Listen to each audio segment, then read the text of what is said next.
Agora, uma outra forma de você evitar o plágio no seu TCC são as citações. E aqui eu vou abrir um espaço maior para falar de citações, porque aqui elas são muito importantes no seu trabalho. Não só para evitar o plágio, mas também para dar credibilidade aos seus argumentos. Beleza? Então, as citações são peças fundamentais para você fazer o seu TCC com credibilidade. Então, assim, eu gostei muito desse artigo aí de Diniz e Munhoz. O artigo chama Cópia, Plágio e Pastiche, né? Muito legal. E ele diz o seguinte, que não há criação intelectual sem inspiração de autores fortes. Aqueles que angustiam e vitalizam a nossa capacidade imaginativa. E elas dizem também, seria fantasia pensar que o pesquisador ou escritor acadêmico constrói sua voz autoral sozinho. A gente já falou isso, né? Já falei isso aqui em alguns vídeos. O conhecimento ele é histórico e social. Não existe, ninguém faz o conhecimento sozinho. Então a gente precisa de um embasamento teórico de outros autores, né? Beleza? E aí que pode ocorrer o plágio. E ainda segundo essas autoras, né, existem marcadores textuais que indicam a entrada em cena de uma citação. É o seguinte, os marcadores textuais que indicam a entrada em cena de uma citação são apenas ritos narrativos de honestidade intelectual. Olha que massa que elas disseram. Então, ele diz assim, ó, o escritor informa aos seus leitores que não é um plagiador e que admira a criatividade dos autores que o inspiram. Olha que legal, cara.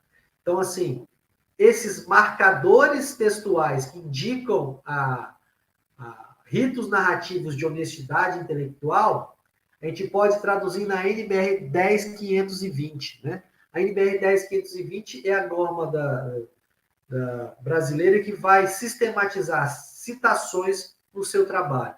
Então, poxa, Tiago, mais uma norma, mais uma norma. Cara, então, essa norma, o que, que ela vai traduzir? Você vai utilizar marcadores gráficos que vão informar o leitor que você não é um plagiador e que você é honesto no seu TCC, beleza? E o que diz, então, a NBR 10520, né? Diz o seguinte em relação à citação direta.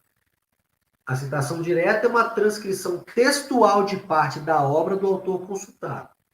E, segundo Diniz e Munhoz, a citação direta é um estilo da comunicação científica que traça fronteira entre o plágio e a cópia autorizada.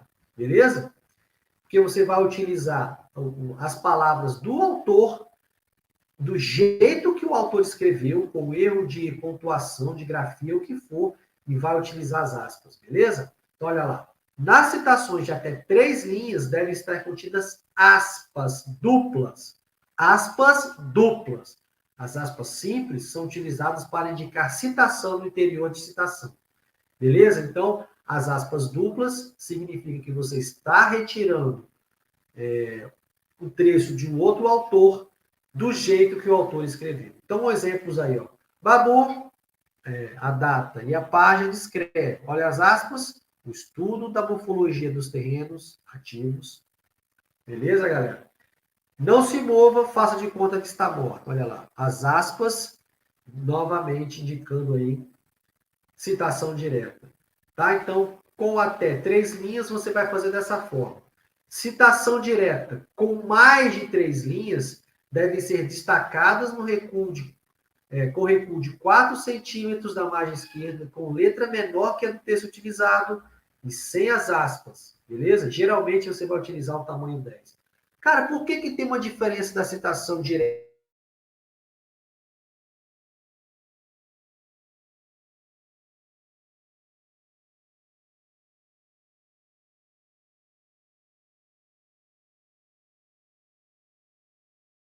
Que aquele trecho grande não é seu. Por isso, então, uma preocupação maior em dar um destaque para esse texto, de ser, ó, esse texto aqui, ó, com várias linhas transcritas, não é meu, é de outro autor, ele está com um formato diferente no texto.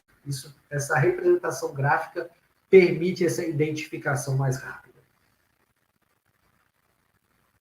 Já a citação indireta é o texto baseado na obra do autor consultado. Aqui eu não vou pegar ipsis literis o que o autor escreveu. Eu vou utilizar o que eu entendi das palavras dele. Né? E a citação indireta ela é chamada de paráfrase. Né?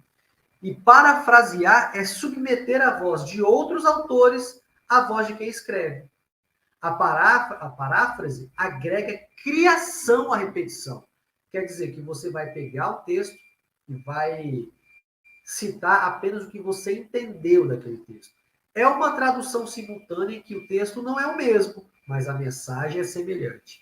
Beleza? Então, olha lá como é que a gente pode utilizar a citação indireta. Né? A ironia seria, assim, uma forma implícita de heterogeneidade mostrada conforme a classificação proposta pelos autores. Né? Olha lá, o autor minúsculo com o ano da publicação entre parênteses. E aí você pode utilizar no início do texto, no meio, no final, usar conforme, segundo, consoante, do jeito que você entender melhor.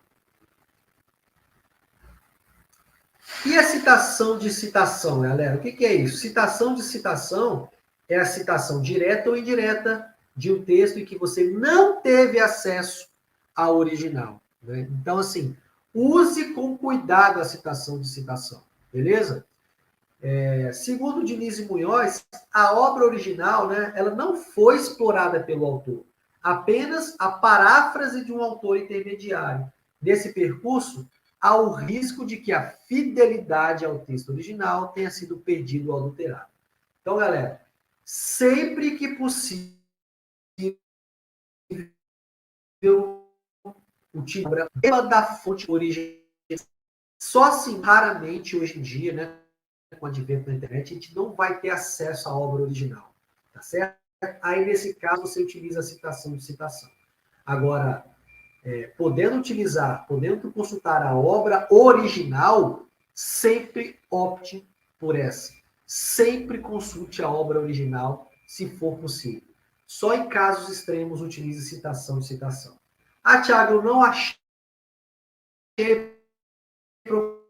procurei em todos os cantos, autor, outro autor, quero citar no meu texto. Eu vou deixar para lá? Não, pode citar. Né? Existe a citação de citação, por isso, só tenha parcimônia para usar. Você a expressão apude, né, que significa citado por. Então, olha lá, o exemplo. O viés organicista da burocracia estatal e antiliberalismo da cultura política. Preservado de modo encapuzado na Carta de 1946. Viana, 86, página. Apude ser gato. Né? Beleza? Então, é assim que você vai utilizar quando for fazer uma citação de citação. Voltando